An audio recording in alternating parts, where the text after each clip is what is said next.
नमस्कार, your stocks देख रहे हैं आप। मैं हूं आपके साथ भावना दिलीप चंदवानी। इस कार्यक्रम में हम आपके सवालों के जवाब देते हैं। कई सवाल आपकी तरफ से पूछे जाते हैं और हमारे एक्सपर्ट्स जो हैं आपके सवालों के जवाब देते हैं। निफ्टी, बैंक निफ्टी में किस तरीके का कारोबार चल रहा है और कौन से इंडाइसेस किस तरीके से कारोबार करते नजर आ रहे हैं, इन सब की डिटेल आपको देंगे।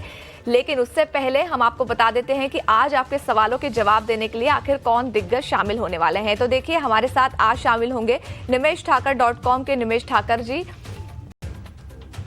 अच्छा, तो आपको बता दें कि गौरांग शाह भी हमारे साथ जुड़ेंगे। लेकिन आइए उससे पहले आपको बता देते हैं कि आखिर आप हम तक सवाल कैसे भेज सकते हैं। तो देखिए, आपकी टीवी स्क्रीन पर एक नंबर फ्लैश हो रहा होगा 9167329108।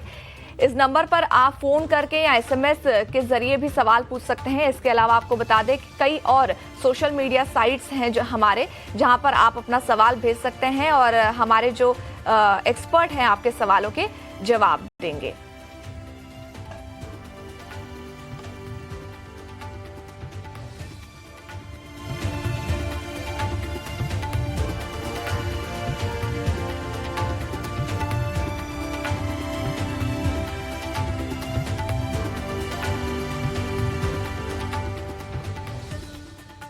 और इसी बीच आपको सीधा लाइव ले चलते हैं। मधु केला जी से खास बातचीत कर रही हैं हमारी संवाददाता आयशा जी। Nothing happens, and there are weeks where decades happen. So there's been the budget, there's been the India-US deal, there's been so much volatility in gold and silver prices, so much volatility in equity markets. Is it fair for an equity market watcher to really focus on everything that's going on? Or should we just keep our blinders on and be like, cut the noise, just focus on what's here and what's now? Aisha, first of all, thank you so much for having me. Appreciate it. 35 years of my experience, I have always put the blinders and focused on what truly matters from a wealth creation perspective. This noise is what creates opportunity. This noise is not a distraction. It's only because of the noise that, many people fall into the noise, and that is what creates prices, and that's what the real opportunity is. But what has worked over decades is your hard work, your understanding, your passion about investing, and about what you truly believe. These differentiated returns in the markets are made not by following people, but by being alone. You rarely make money if you are with the crowd. Today everyone is talking, even my maid is telling the silver ka bahut 10 lakh rupees ho jayega. But how many people were there saying that at the time when it was 60,000, 70,000, that it could go forex? You would have been a loner at that time. So I think it's always, as an investor, you have to just focus on what truly matters for you and make noise and volatility as your friend. Volatility is my biggest friend. If there is no volatility, where will I get the opportunity? So what did you tell your maid then, is my question. To sell silver now or hold it? Honestly speaking, I felt like when she told me, I felt like selling all the silver which you have in the house. Because if it has reached to that level... Okay, so there you go. One recommendation on silver for sure. But, Madhu... It has already fallen 50% with that. It has. That's the nature of the beast. But, just coming back to your journey and linking it to equity markets, you've seen so many of these boom and bust cycles, Madhu. You've seen so much structural change in India. When you look back at your 35 years, and when you now look ahead the next 15 or 20 years, what's the message that stays with you? So the biggest thing for me is being the real entrepreneurship of Indians and Indian entrepreneurs. The resilience which I see in Indian entrepreneurs, the perseverance which I see, the determination which I see, against all odds, they are just at it, The people who really make it. I am not talking about generally for everyone. The people who have really made it, they are always at it. They are not like what you discussed earlier. They are not distracted by noise that this is not happening, that is not happening. But rather they are, pursuing something which they truly believe and against all odds. That is what, and that has been, to my mind, the real India story. That we have had so many changes, so many fragile governments, 1992 happened and then Gulf War happened and XYZ. But if you look at, there's been individual companies which has gone up like, in my career, 1,000 times, 2,000 times, 3,000 times, 4,000 times. But people have just been able to be relentlessly there. And in my understanding, that doesn't change. So today also, as an investor, what I really look, am I able to really identify a jockey, right? Someone who is at the helm and who will be able to drive it and will not get distracted. And if you find that, that is the real winning idea. And that has been a real winning idea for India. If you look at, in the face of what has happened, there are Ambanis and there are Adanis and there are Jindals who have created billions and trillions of dollars of empires in this very country. And there are other sets of people you will find they are still cribbing, they are still complaining. Sarkar ye nahi kar rahi hai, sarkar wo nahi kar rahi hai. But at the end of the day, a real entrepreneurship is not about blame game. It is about truly believing in your own self and pursuing what you believe. Obstacles will come, but that's the job of an entrepreneur, right? Absolutely. And, Madhu, it's so interesting that you talk about perseverance, cutting the noise. And I think one sect of investors which has followed that all through the last, at least from COVID lows up until now, is the retail mutual fund investor. They were the ones which really supported the market, at least last 2 years when FIIs were busy selling India. We had an exodus of $22 billion of outflows from the capital markets. But the faith of Indian investors, that's the one which has kept the Indian markets afloat. Do you think structurally Indian capital markets are in a good shape for their faith to actually hold true and come true? Yeah, I would say they have been the real hero of this last bull run. If you see, they are the people who have really made money. The other thing, Aisha, equity as an asset class has changed shapes. Even I have seen it very closely, from a satta-driven market to a tip-driven market to someone. Now, at least 13 crore people in India believing that it is a real asset class. And we want to invest money and we want to invest for real long term. See, something as little, it took years for people to understand that a small amount of saving invested over a long period of time can actually generate disproportionate wealth and can generate, generations of financial security. Like what we discussed last time, 11,000 rupees saved per month in a respectable mutual fund. A mutual funds by and large have given, let's say, 14% return in last 25 years. If we believe this is what is going to continue for the next 50 years, if you save 11,000 rupees per month, you can gain 100 crores after 50 years. So that's the real power of belief in investing. And I think somewhere down the line, this message has gone loud and clear. And if I compare last 25 return of banks and mutual fund, it's been disproportionately larger money on an absolute basis is being made by people who have believed in India.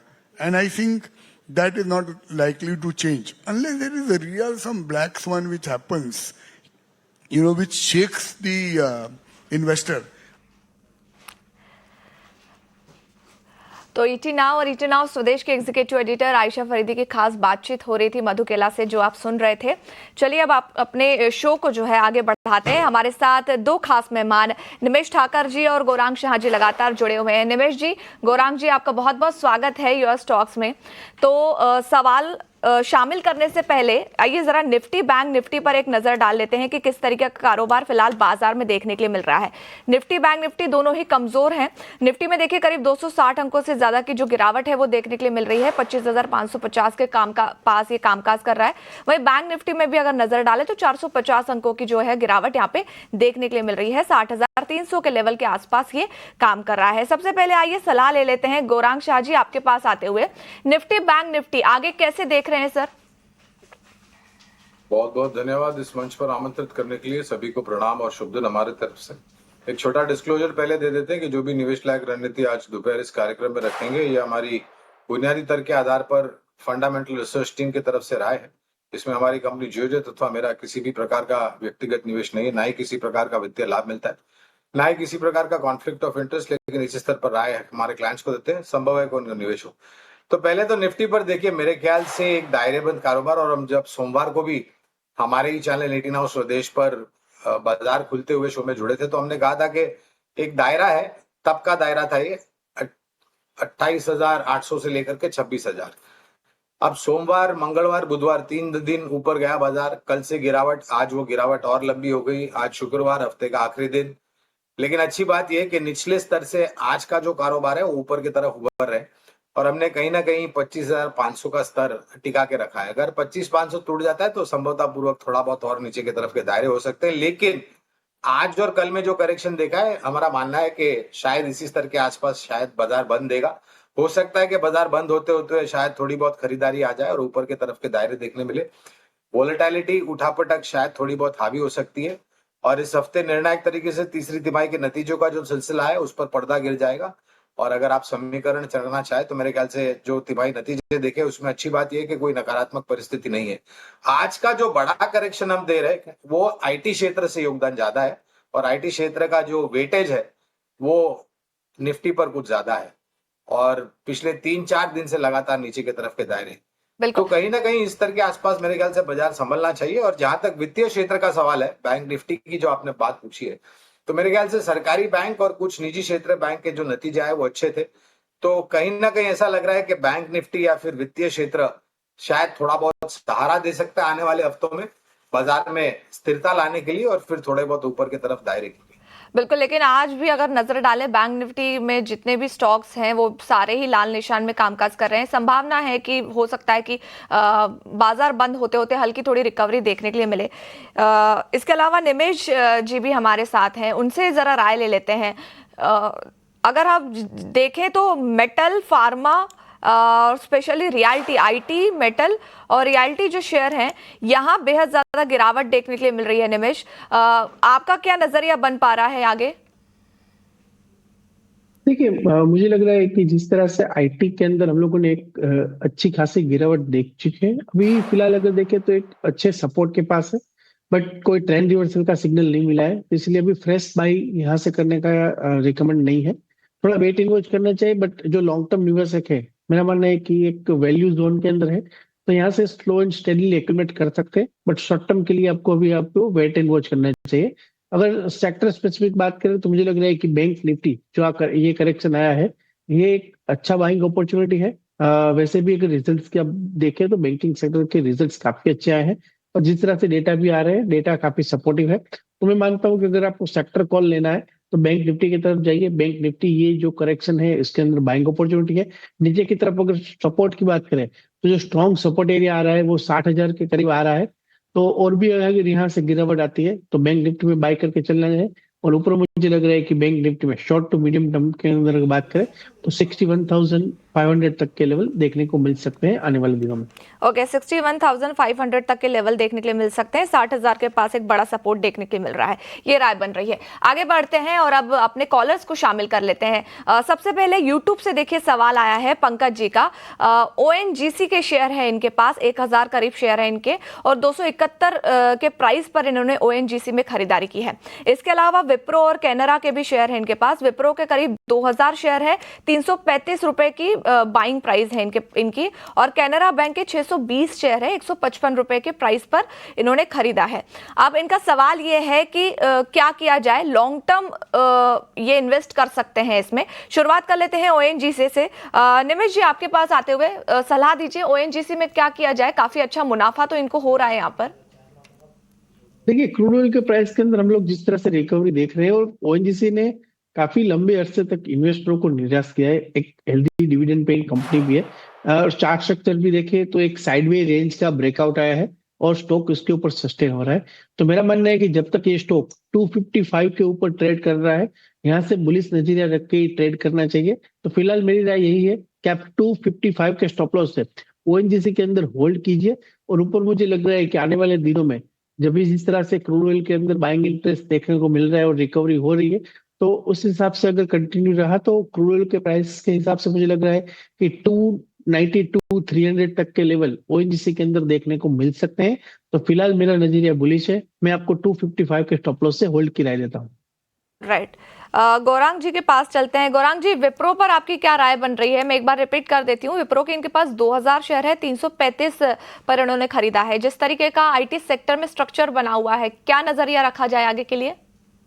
पहले तो अगर आपने 333 पर खरीदा है तो इतनी राह मत देखिए कि आपका नुकसान इतना बड़ा हो जाए। अब 215 पर आकर के रुका है तो आप जरा अंदाजा लगा लीजिए कि इनके निवेश की गई पूंजी पर कितना बड़ा नुकसान हो रहा है, पहली बात। दूसरी बात, विप्रो पर निरंतर हमने बिकवाली की राय दी है क्योंकि आईटी क्षेत्र में से ये एक ऐसा दिग्गज स्टॉक है जिसने निराश ही निराश किया है, जहां तक नतीजों का सवाल हो या फिर निवेश की गई पूंजी पर नुकसान का सवाल। तो इतना मतलब आप सही समय पर प्रश्न पूछिए ताकि आपकी जो पूंजी है वो सीमित रहे नुकसान में। बिकवाली की राय है और अगर विकल्प के रूप में ये यहाँ से निकल करके कहीं और निवेश करना चाहते हैं, जिसकी राय हम बिल्कुल देंगे, तो विकल्प के रूप में हमें लग रहा है कुछ बेहतर विकल्प है। ऑटो क्षेत्र में अशोक लेलैंड है जहां पर ये निवेश कर सकता है और वित्तीय क्षेत्र में एक एनबीएफसी कंपनी है, एक नहीं दो, एल&टी फाइनेंस और एम&एम फाइनेंस। हमारा मानना है कि अगर ये यहाँ से निकल करके इन सब शेयर्स में निवेश करते हैं लंबी अवधि के लिए तो नुकसान की भरपाई हो सकती है कुछ हद तक। हाँ, इसके अलावा देखिए हमारे साथ नवीन जी फोन लाइन पर जुड़ गए हैं और इनका सवाल भी जो है वो विप्रो पर ही है। नवीन जी, सवाल पूछें अपना।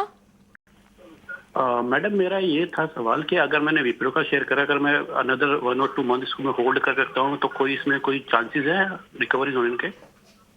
ओके, गौरांग जी के पास ही चलते हैं क्योंकि विप्रो पर वो राय दे रहे थे। गौरांग जी, इससे पहले पंकज जी की जो खरीद थी वो 335 रुपए की थी, लेकिन नवीन जी की खरीद देखिए करीब इनकी 233 रुपए की है। इनका ये कहना है कि कुछ वक्त तक अगर मैं होल्ड करूं तो क्या मुझे प्रॉफिट हो सकता है? देखिए, कुछ वक्त जिस प्रकार के परिवर्तन आईटी में हो रहे हैं, एआई एंथ्रोपिक को ले लीजिए, ये मैं बिल्कुल स्पष्ट रूप से कहना चाहूंगा कि अगर आईटी क्षेत्र में निवेश करते हैं तो छोटी मध्यम अवधि का आप नजरिया मत रखिए क्योंकि काफी कुछ तकलीफें का सामना करना पड़ सकता है आईटी क्षेत्र की कंपनी को, जिस तरीके से परिवर्तन हो रहा है और ये परिवर्तन निरंतर हो रहा है। और ये एंथ्रोपिक नामक जो टूल आया था पिछले हफ्ते पहले, वो ऐसा नहीं है कि नया पहली बार आया, इसके पहले भी कई एआई टूल आ गए और उसके पश्चात ये आया और भविष्य में और आते रहेंगे। तो मेरा मानना है, और जैसे मैंने कहा हमारी बिकवाली की राय, तो मैं तो ये 233 में भी खरीदा फिर भी नुकसान हो रहा है इनको क्योंकि भाव 215 का चल रहा है। तो मैंने जो विकल्प दिए हैं, मेरे ख्याल से अगर ये बदलाव करते हैं अपने निवेश की रणनीति में और यहाँ से निकल करके जो मैंने सुझाया एल&टी फाइनेंस, एम&एम फाइनेंस या फिर अशोक लेलैंड, वहां पर निवेश करते हैं और लंबी अवधि का नजरिया रखते हैं तो शायद इनकी भी नुकसान की भरपाई हो सकती है।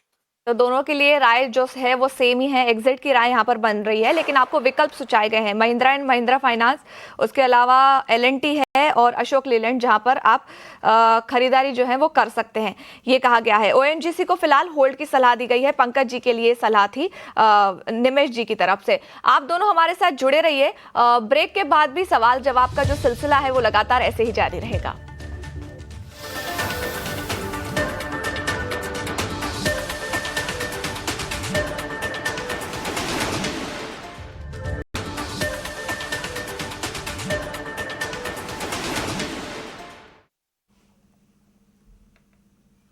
ब्रेक के बाद यूएस स्टॉक्स में आपका बहुत बहुत स्वागत है। और देखिए, आज के सत्र में एक stock which is Muthoot finance में बड़ी गिरावट देखने के लिए मिल रही है। देखा जाए तो तीसरी तिमाही के नतीजे जो हैं वो दमदार रहे हैं, लेकिन उसके बावजूद ये शेयर जो है आज 11% तक की जो गिरावट है वो दिखा रहा है। अब सवाल ये उठता है कि आखिर ऐसे क्या कारण निकल के सामने आ रहे हैं कि मुथूट फाइनेंस में इतनी बड़ी गिरावट देखने के लिए मिल रही है। ये बताने के लिए हमारे साथ हमारे सहयोगी अभिषेक जी जुड़ चुके हैं। अभिषेक जी, बताएं कि आखिर मुथूट फाइनेंस में इतनी बड़ी गिरावट क्यों, जबकि नतीजे तो अच्छे हैं?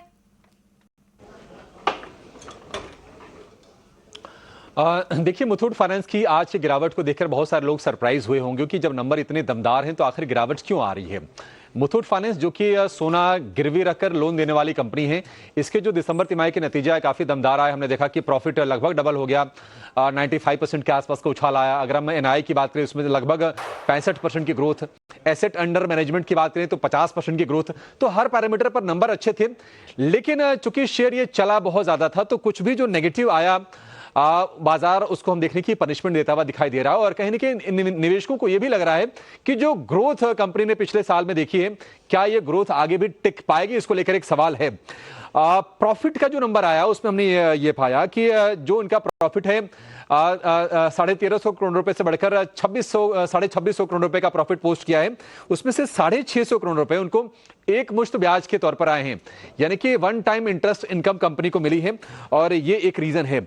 दूसरा रीजन ये है कि सोने चांदी में हम देख रहे हैं कि ऊपरी स्तरों से अब गिरावट आ रही है। तो अब ये कंपनी है जो सोना गिरवी रख के पैसे देती है, तो उनके लिए कारोबार के मौके थोड़े से घट जाते हैं, ये एक चिंता है इनके। अगर हम टोटल पोर्टफोलियो की बात करें तो उसमें 87% गोल्ड लोन से आता है, ये आप ध्यान रखिए। और हमने देखा कि जो सोने का भंडार जो कंपनी के पास है, जो पिछली तिमाही में जितना भंडार था अभी भी काफी ज्यादा है, 205 टन है, लेकिन लास्ट क्वार्टर से उसमें 2% की कमी आई है। और loan to value LTV ratio, यानी कि सोना रख के उसके वैल्यू के बदले में कितना ये लोन देते हैं, वो एलटीवी रेशियो गिर के अब आ गया है 55.8% पर क्वार्टर ऑन क्वार्टर बेसिस पर। इसमें करीब 0.25% के आसपास की गिरावट आई है। तो ये भी एक रीजन है। साल भर में शेयर दौड़ा बहुत था, थोड़ा वैल्यूएशन करेक्शन होते हुए देख रहे हैं। और कंपनी ने यह भी कहा है कि सोना गिरवी रखकर लोन लेने वालों की जो संख्या है उसमें थोड़ी सुस्ती देखने को मिली है। अगर हम शेयर की चाल की बात करें तो आप देखेंगे कि साल भर में अभी भी लगभग 56% ऊपर शेयर दिखाई देगा। 6 महीने में 44% के रिटर्न, 1 महीने में अभी आज की गिरावट के बाद नेट 8% नीचे दिखाई देगा। लेकिन वैल्यूएशन पिक्चर थोड़ी महंगी नजर आएगी। अगर हम FY27 के हिसाब से देखेंगे तो प्राइस टू बुक जो है 3.3x पर है। पी रेशियो की बात करें तो 14x पर इसका पी है, थोड़े से अपर साइड पर जरूर नजर आएंगे। हालांकि कंपनी में ग्रोथ भी काफी ज्यादा हुई है, वो भी रीजन इसकी है। हालांकि ब्रोकरेज का जो कन्विक्शन है वो बरकरार है। जेफरीज की बाई की रेटिंग है 4750 के टारगेट है, CLSA आउट परफॉर्म की रेटिंग 4600 के टारगेट है, और नुआमा एक और दिग्गज ब्रोकरेज फर्म है जिसकी बाई की रेटिंग है और जो टारगेट है वो है 4000 रुपए के। तो ये कुछ रीजन है। कंपनी के परफॉर्मेंस को लेकर कोई सवाल नहीं है, चला बहुत था, थोड़ा सा वैल्यूएशन करेक्शन हो रहा है, और कुछ नेगेटिव चीजें हैं जो कंपनी के प्रदर्शन को आज हम देखने की इंपैक्ट कर रही हैं। नेगेटिव चीजें जो कंपनी के परफॉर्मेंस को जो है वो इफेक्ट कर रही हैं। आज स्टॉक में भी देखिए गिरावट है। हालांकि देखें पिछले 1 साल में स्टॉक ने काफी अच्छा रिटर्न दिया है। अब इस पर टेक्निकल राय क्या बन पाती है, आगे कैसे शेयर परफॉर्म कर सकता है, इसके लिए निमेश ठाकर जी लगातार जुड़े हुए हैं हमारे साथ। निमेश जी, मुथूट फाइनेंस नतीजे तो काफी अच्छे हैं। देखा जाए तो जो कुल पोर्टफोलियो है कंपनी का उसमें गोल्ड लोन का हिस्सा करीब 87% है, लेकिन क्योंकि देखिए गोल्ड के जो प्राइसेस है लगातार गिर रहे हैं, उसका कहीं ना कहीं असर जो है आज स्टॉक प्राइस पर देखने के लिए मिल रहा है। आगे किस तरीके का नजरिया रखा जाए मुथूट फाइनेंस पर सर? देखिए, जिस तरह का स्ट्रक्चर बना है, मुझे लग रहा है कि कहीं ना कहीं स्टॉक ने अंदर एक काफी स्ट्रॉन्ग रनअप दे दिया है और उसके बाद का एक करेक्टिव मूव है। हालांकि 100 डेज की एक्सपोनेंशियल एवरेज की बात करें तो आज का जहां पर लो बना था अराउंड 3560 के आसपास था, वहां पर 100 डेज की एक्सपोनेंशियल मूविंग एवरेज का एक सपोर्ट आ रहा है। तो अगर आज के सेशन के अंदर 3560 या 3550 के लेवल होल्ड करता है तो मैं मानता हूं कि यहाँ से एक टेक्निकल बाउंस भी आ सकता है। और अगर 3550 के नीचे जाता है तो मुझे लग रहा है कि कहीं ना कहीं नीचे जो 200 दिन की एवरेज है 3220 के आसपास, वहां तक के लेवल टेस्ट करने को देखने को मिल सकते हैं। तो अभी फिलहाल नजरिया यही है कि एक छोटा सा स्टॉप लॉस 3550 का लगा के थोड़ा कॉन्ट्रा को लीजिए। एक अच्छा रैली स्टॉक के अंदर आया है। और अभी आप गोल्ड के प्राइस भी देखें तो गोल्ड के प्राइस में भी इतनी कोई बड़ी करेक्शन नहीं आया है। तो मुझे लग रहा है कि एक छोटा सा स्टॉप लॉस 3550 के स्टॉप लॉस से मुथूट फाइनेंस के अंदर यहाँ से बाय करना चाहिए। और ऊपर मुझे लग रहा है कि फिर से 3800 तक के लेवल मुथूट फाइनेंस के अंदर शॉर्ट टर्म में देखने को मिल सकते हैं। बट कंडीशन यही है कि आपको जो स्टॉप लॉस रखना है वो स्ट्रिक्ट स्टॉप लॉस से ये ट्रेड करना है। अगर ये स्टॉप लॉस जाता है तो स्टॉक और भी बड़ी गिरावट देखने को मिल सकती है। ऑलराइट, तो स्टॉप लॉस रखना है 3550 का। अगर यहाँ से नीचे फिसलता है ये स्टॉक तो और बड़ी गिरावट देखने के लिए मिल सकती है, लेकिन 3560 के पास होल्ड करें। यहाँ ये लेवल अगर क्रॉस होता है तो एक बड़ा बाउंस देखने के लिए मिल सकता है और जो स्टॉक है वो 3800 तक जाने की संभावना है अगर ये वाला लेवल क्रॉस करता है। ये राय बन रही है मुथूट फाइनेंस पर निमेश ठाकर जी की। सर आप हमारे साथ जुड़े रहिए, वक्त तो चला एक छोटे से ब्रेक का। ब्रेक के उस पार योर स्टॉक का एक सेकेंड सेगमेंट जो है वो आपके लिए लेके आएंगे।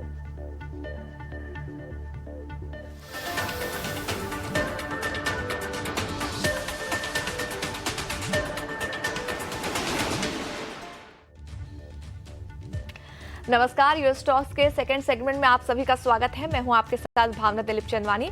तो यूएस स्टॉक्स में आपके कई सवाल जो हैं हमारे पास आएंगे और उनका जवाब देने के लिए हमारे साथ एक्सपर्ट्स भी जुड़ने वाले हैं। तो आज इस सेकंड सेगमेंट में हमारे साथ जुड़ रहे हैं मिराज असेट शेयर खान के कुणाल शाह। आपका बहुत बहुत स्वागत है।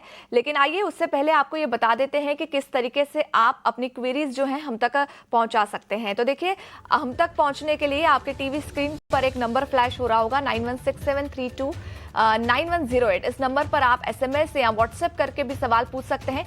इसके अलावा आपको बता दें कि कई ऐसे सोशल मीडिया साइट्स हैं लाइक फेसबुक, इंस्टाग्राम, ट्विटर, यहाँ पर भी आप अपना सवाल भेज सकते हैं और आपके सवालों के जवाब हम आपको देंगे। लेकिन उससे पहले आइए थोड़ा नजर डाल देते हैं मार्केट पर।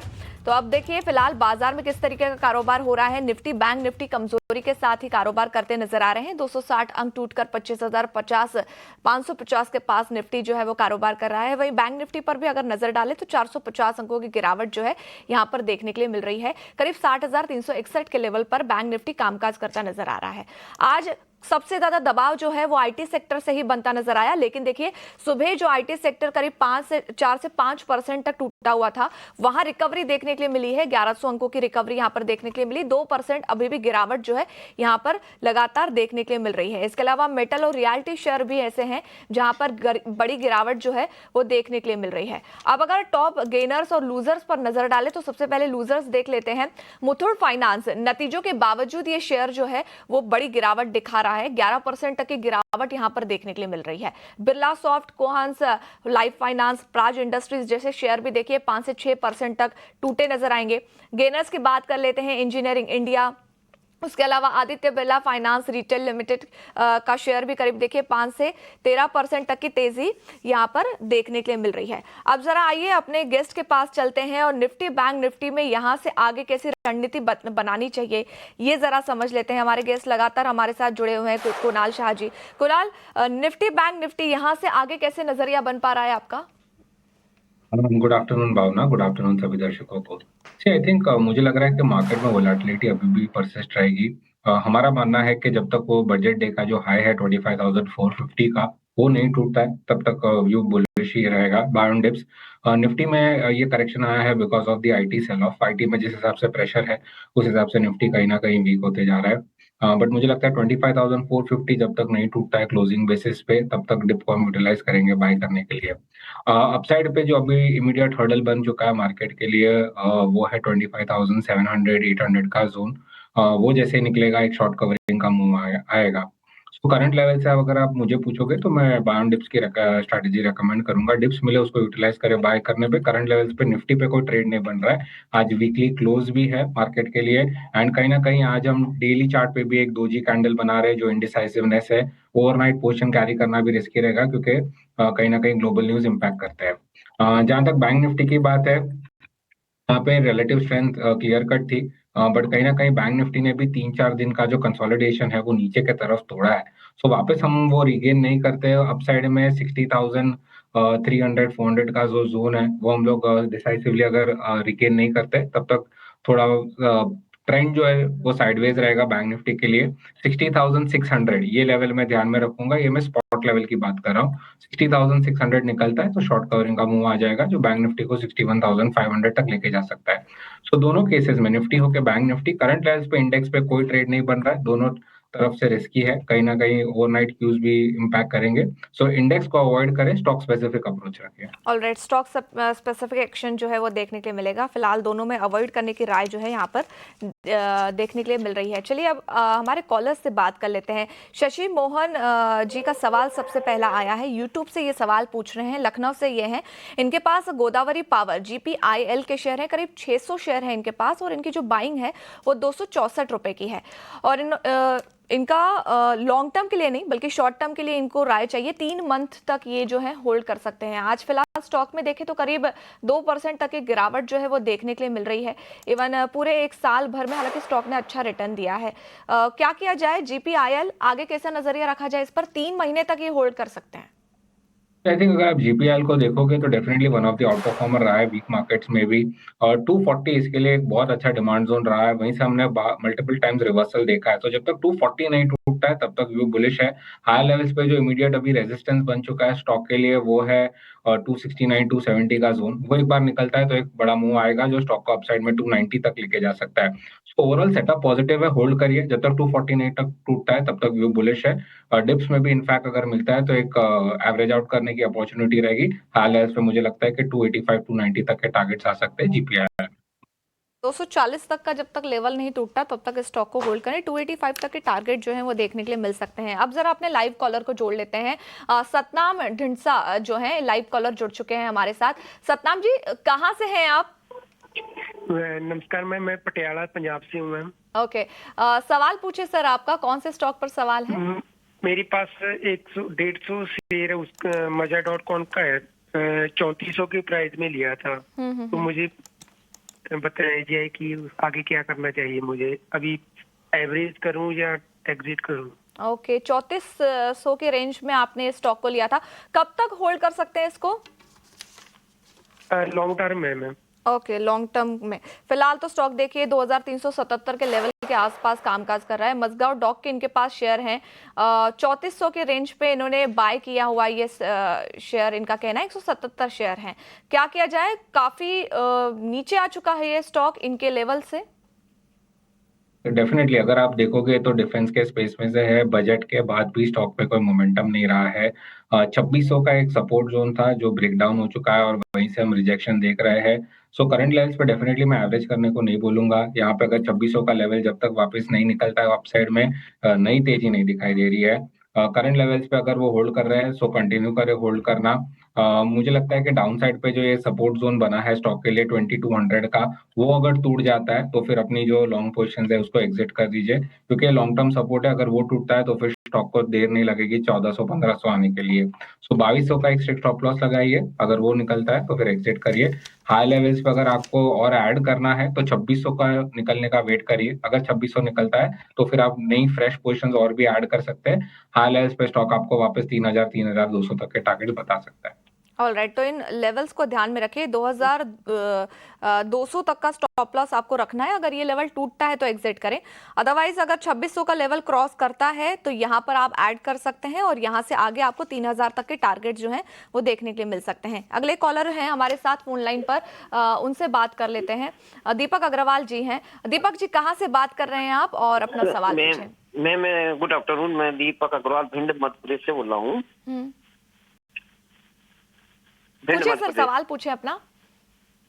तो मेरे पास 20 है HEPPSTMNDS।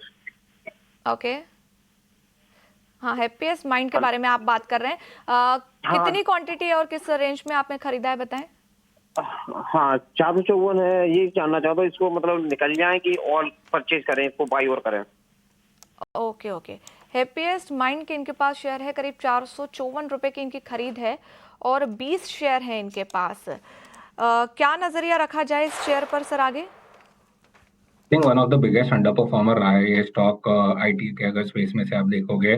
ट्रेंड काफी खराब है। ऑलरेडी स्टॉक में हमने बहुत अच्छा करेक्शन देखा हुआ है हाई लेवल से। सो करंट लेवल्स पे मैं एग्जिट तो डेफिनेटली रेकमेंड नहीं करूंगा, बट बाउंस को यूटिलाइज करे एग्जिट करने के लिए कोई नई खरीदी की सलाह नहीं रहेगी यहाँ पे। स्टॉक में जो अपसाइड पे अभी जो स्ट्रिक्ट रेजिस्टेंस बन गया है जिसके ऊपर स्टॉक नहीं निकल पा रहा है, वो जोन है 450 का। तो 450 एक बड़ा हर्डल है, 440 आप कह सकते हो, 440 430 का जोन एक बड़ा हर्डल है। वहां तक अगर बाउंस आता है स्टॉक में तो आई थिंक एक अच्छी अपॉर्चुनिटी रहेगी जहां पे आप एग्जिट ले सकते हो।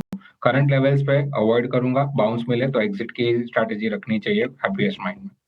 लेवल पर अवॉइड बाउंस मिले तो एग्जिट की जो राय है आपको मिलती हुई नजर आ रही है। कुणाल जी हमारे साथ जुड़े रहिए, फिलहाल आगे बढ़ते हैं और बायोकॉन की अब बात कर लेते हैं। कंपनी ने कल अपने नतीजे जो हैं वो पेश किए हैं, नतीजे अच्छे रहे। क्वार्टर 3 नतीजों पर बात करने के लिए हमारे साथ कंपनी के सीईओ सिद्धार्थ मित्तल जी जुड़े हुए हैं, लेकिन उससे पहले आइए थोड़ा सा आपको बता देते हैं कि किस तरीके के नतीजे रहे हैं। एबिटा फ्रंट पर अगर देखें तो 10% की बढ़त जो है यहाँ पर देखने के लिए मिल रही है। इवन एबिटा मार्जिन हो, रेवेन्यू हो, प्रॉफिट में भी अच्छी खासी ग्रोथ जो है वो देखने के लिए मिल रही है। मित्तल जी आपका बहुत बहुत स्वागत है। मेरा पहला सवाल है सर आपसे, 10 फॉर्मुलेशन और 9 एपीआई डीएमसीज आपने फाइल किए हुए हैं। ऐसे में सर जो कमर्शियलाइजेशन है ओवरऑल जो आपने किया हुआ है, इसका प्रॉफिट पर कब तक असर देखने के लिए मिल सकता है, क्योंकि नतीजे तो आपके काफी अच्छे रहे हैं।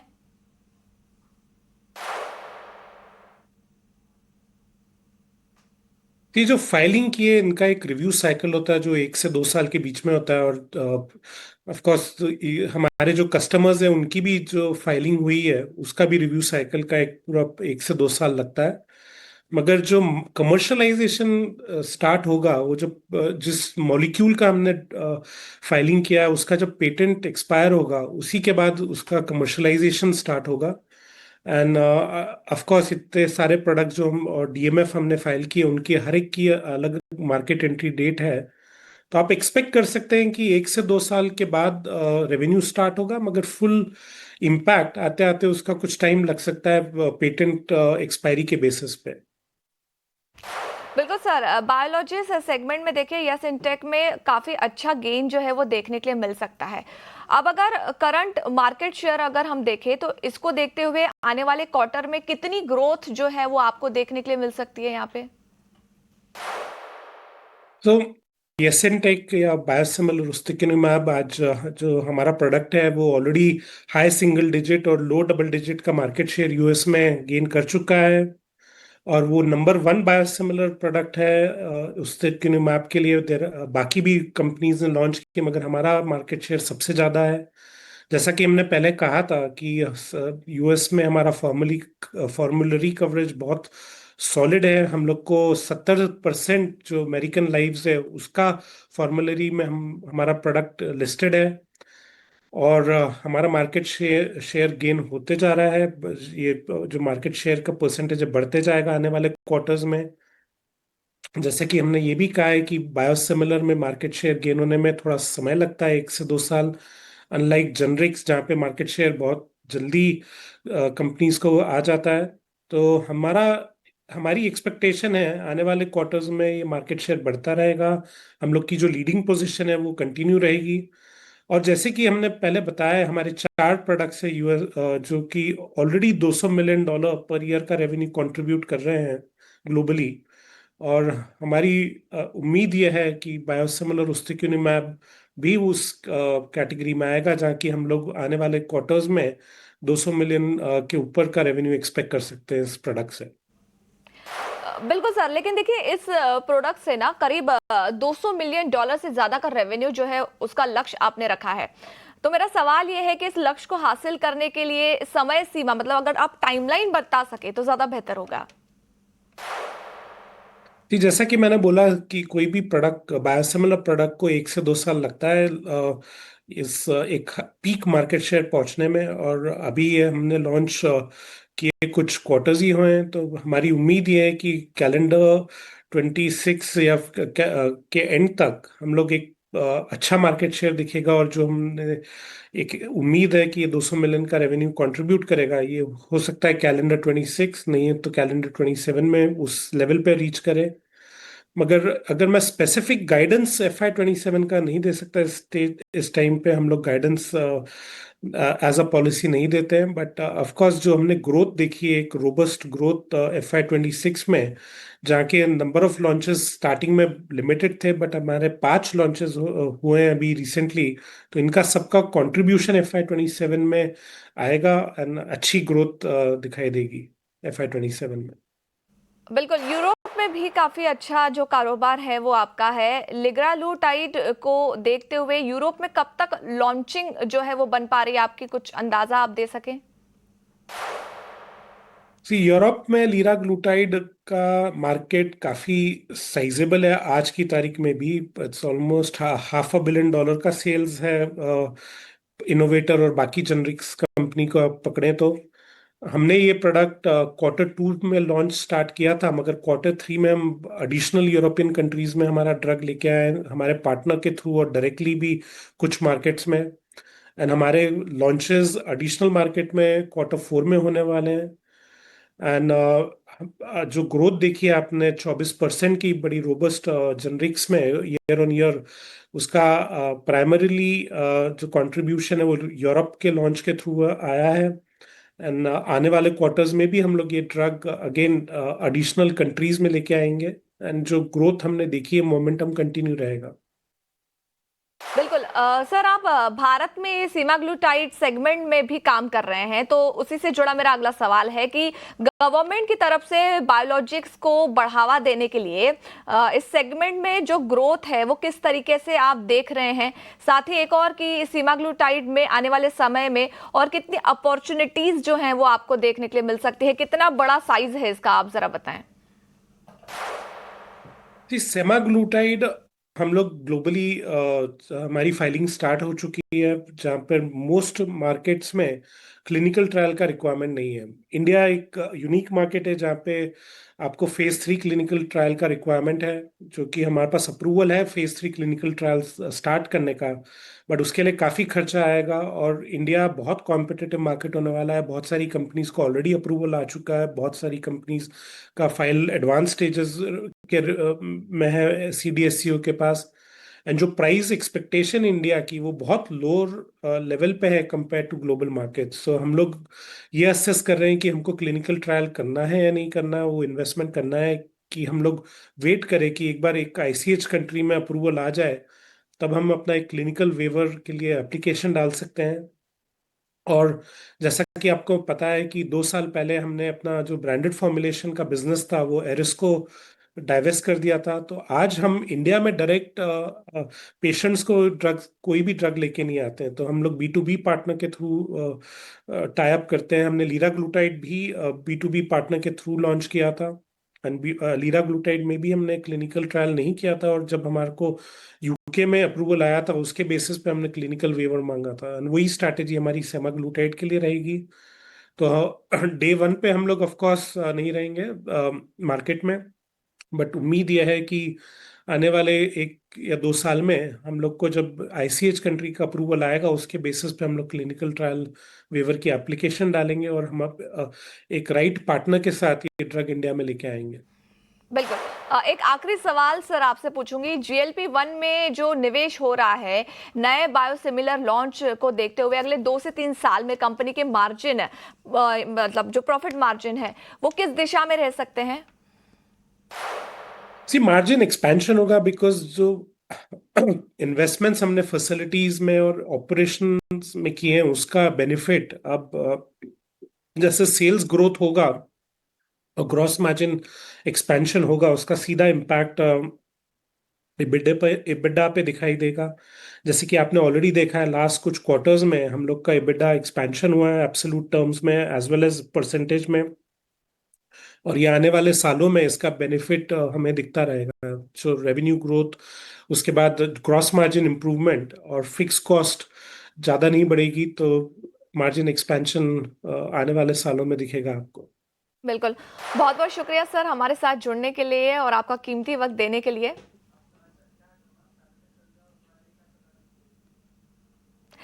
आइए अब आगे बढ़ते हैं और जरा इस स्टॉक पर नजर डाल लेते हैं। देखिए, बायोकॉन के मैनेजमेंट हमसे बात कर रहे थे और आज भी अगर स्टॉक में देखें तो करीब आधे % से ज्यादा की बढ़त जो है यहाँ पर देखने के लिए मिल रही है। ओवरऑल नतीजे तो काफी अच्छे रहे जिसकी वजह से स्टॉक में भी बढ़त देखने के लिए मिल रही है। EBITDA लेवल पर देख लें, EBITDA मार्जिन करीब यहाँ पे 21% बढ़कर आई है। इवन रेवेन्यू में भी अगर देखें तो 9% की बढ़त जो है यहाँ पर देखने के लिए मिल रही है। मुनाफा भी काफी अच्छा हुआ है, मुनाफा भी बढ़ा है।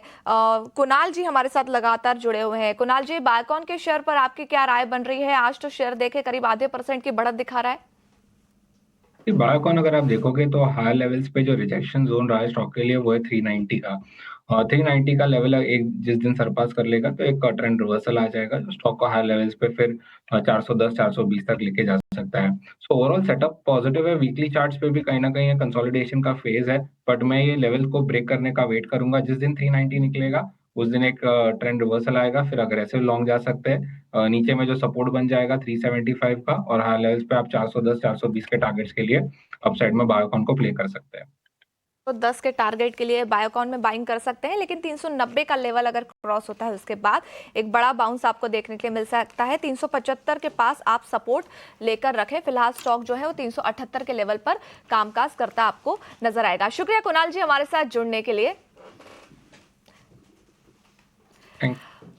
तो ये स्टॉक्स में वक्त हो चला है यहीं रुकने का, लेकिन आप कहीं मत जाइए क्योंकि ईटी नाउ स्वदेश पर बाजार का हालचाल हम आपको लगातार बताते रहेंगे।